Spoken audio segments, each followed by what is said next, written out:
ရှင် transform sign ကိုကျမတို့ဘယ်လိုအသုံးပြုကြမလဲကျမတို့တောင်သူတွေကပေါ့နော်ပလဲကျွေးနေကြပလဲကျွေးမှဖြစ်မယ်ပလဲမကျွေးရင်မရဘူးဆိုလို့ရှိရင်ပလဲတို့တချို့ဒေသတွေဆိုရင်သဲတို့စကွဲတို့ကျွေးတယ်ပေါ့အဲ့ဒါတွေနဲ့လည်းရောနေပြီးတော့ကျမတို့ကျဲလို့ရပါတယ် transform sign လေးကိုကျမတို့ကမဆိုင်ပြုတ်ခင်2ရက်အလိုပေါ့နော်ကျမတို့ကဒီစိုက်ပျိုးမဲ့မြေမှာကျူပြီးတော့ဖြန်းတာပြတာတော့အကောင်းဆုံးနီးပဲဖြစ်ပါတယ်ဒါပေမဲ့ကျမတို့တောင်သူတွေကအချိန်မမီလိုက်ဘူး transform sign ကိုခုမှတီးလို့သုံးဆွဲဖို့အတွက်အကျိုးပြီးတော့သုံးဆွဲချိန်မရလိုက်ဘူးဆိုလို့ရှိရင်လည်းရပါတယ်ကျမတို့တောင်သူတွေကအစောစောကကျွန်မပြောသလိုပလဲတွေနဲ့လည်းရောနေပြီးတော့ကျွေးလို့လည်းရပါတယ်ပြီးလို့ရှိရင်အပင်ကအရန်မကြီးသေးဘူးပေါ့နော်ကျမတို့ရဲ့အပင်တွေကမြေကြီးကိုအုပ်မသွားသေးဘူးဆိုလို့ရှိရင်လည်း transform sign ကိုကျမတို့ကမြေမှာအပင်ရဲ့အခြေမြေမှာလိုက်ထမ်းပေးလို့ရပါတယ်မမီတော့ဘူးဆိုလို့ရှိရင်တော့ကျမတို့စောစောကပြောတဲ့ပလဲတွေပါတယ်နဲ့ရောနေပြီးတော့ကျွေးလို့လည်းရပါတယ်ပေါ့နော်ဒါကတော့ transform sign ရဲ့300 transform sign ကိုဘယ်လိုသုံးမလဲဆိုလို့ရှိရင်သူကအမှုန်လေးပဲဖြစ်ပါတယ်အမှုန်လေးဖြစ်တဲ့အတွက်သူ့ကိုမသုံးခင်အနည်းဆုံးကြီး1နာရီလောက်တော့ကြိုပြီးတော့စိန်ပေးထားတာကောင်းပါတယ်အမှုန်လေးဖြစ်တဲ့အတွက်သူကဒီလိုမျိုးရေဆေးဖြန်းပိုက်ကောင်းလေးတွေမှာတွားပြီးတော့ပိတ်တက်ပါတယ်ဒါကြောင့်မို့လို့ကျမတို့အမုံလေးတွေအရေးပြောအောင်တချို့ဆိုလို့ရှိရင်2နာရီ3နာရီ4နာရီစသဖြင့်ကြိုစိန်ပြီးတော့မှကျမတို့က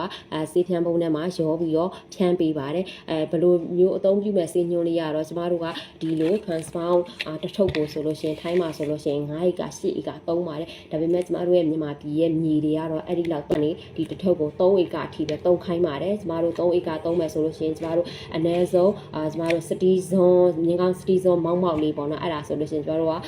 10 gram လို့သတ်မှတ်ပါတယ်ဒီတစ်ထုပ်မှာ1000 gram ပါဝင်ပါတယ်အဲ့လို10 gram ဇွန်နဲ့ကျမတို့က9ဇွန်အထက်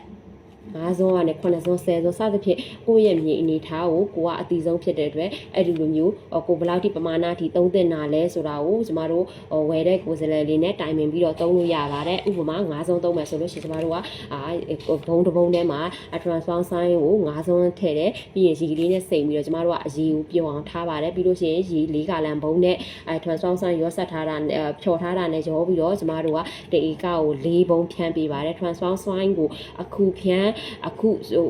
ကျဲမျိုးစီကျဲတာဆိုတော့တိတ်ပြီးတော့ကျမတို့အားမပေးပါဘူးရှင် transform sign ရဲ့အလုပ်လုပ်ချိန်ကလည်း24နာရီလိုအပ်ပါတယ်ဒါကြောင့်မလို့သုံးလို့မမီလိုက်ဘူးဆိုလို့ရှိရင်လည်းစောစောကကျမပြောတဲ့နီလန်လေးတွေနဲ့လိုက်ပြီးတော့သုံးလို့ရပါတယ် transform sign ဝင်နဲ့မြေခံထားတဲ့ခင်းနေရပေါ့တခြားပင်နေခင်းနေတဲ့ပို့ပြီးတော့ကျမတို့အပင်ပေါအားတွေကောင်းလာမယ်အပင်တွေအတန်လာမယ်ဆိုတာကိုကျမတို့တွေ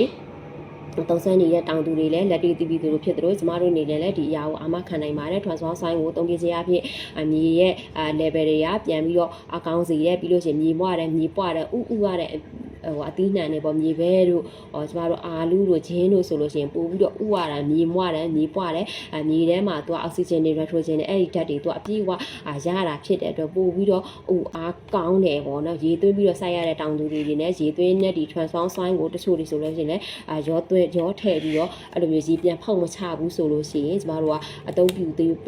ရပါတယ်ပထမနှစ်မှာတော့ကျမတို့က transform sign ကိုအပြည့်အဝသုံးစေခြင်းပါတယ်မလျှော့စေခြင်းပါဘူးကျမတို့ကဒီနှစ်ကိုဥပမာဒီဟာက1ဧကသုံးလိုက်တယ်ဒီတစ်ထုပ်ကို1ဧကသုံးလိုက်တယ်ဆိုလို့ရှိရင်နောက်နှစ်ကြာလို့ရှိရင်ကျမတို့က2ဧကသုံးပါ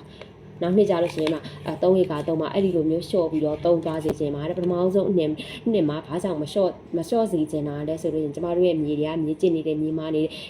အာဟာရဓာတ်တွေအရန်မဲ့လိုအပ်နေတာဖြစ်တဲ့အတွက်ဒီ transform sign လေးကိုအပြည့်အဝသုံးပြခြင်းအပြင်ကျမတို့တောင်သူတွေရဲ့မြေတွေပြန်ပြီးတော့မြေချင်းကန်တွေပြန်ပြီးတော့ညီလာမယ်မြေမာတာတွေမြေမှာအစိတ်သင့်နေတာတွေကျမတို့ပြန်ပြီးတော့ကောင်းလာမယ်ပြီးလို့ရှိရင်ကျမတို့ကတရားပြီးသုံးသားမယ်ဆိုလို့ရှိရင်ကျမတို့စိုက်ပြုလို့ကောင်းတဲ့မြေတွေပြန်လဲပြီးတော့ဖြစ်လာမှာပဲဖြစ်ပါတယ်ရှင်ဒါကတော့ transform sign လေးကိုဒီနေ့မျှဝေပေးသွားတာပဲဖြစ်ပါတယ်ရှင် transform များအပြည့်ကနေပြီးတော့တနိုင်ငံလုံးအရောက်ကိုပို့ဆောင်ပေးနေပါတယ်ဒီကကျမတို့ရဲ့ကြည့်ရှုနေကြတဲ့တောင်သူတွေအတွက်ဘူဒူတာရရတယ်ဆိုလို့ရှိရင် like and share လေးလုပ်ပြီးတော့အများကြည့်သွားအောင်ကူညီပေးလို့ရပါတယ်ကျမရဲ့ page ကျမရဲ့ messenger ကျမရဲ့ဖုန်းမှာလည်းလာရောက်ပြီးတော့လိုအပ်တဲ့လောက်ပေါ့နော်မှာဆက်သွယ်ပြီးတော့မှာယူလို့ရပါတယ်ကြည့်ရှုပေးနေကြတဲ့တယောက်ချင်းစီတောင်ကျေးဇူးအများကြီးတင်ပါတယ်ရှင်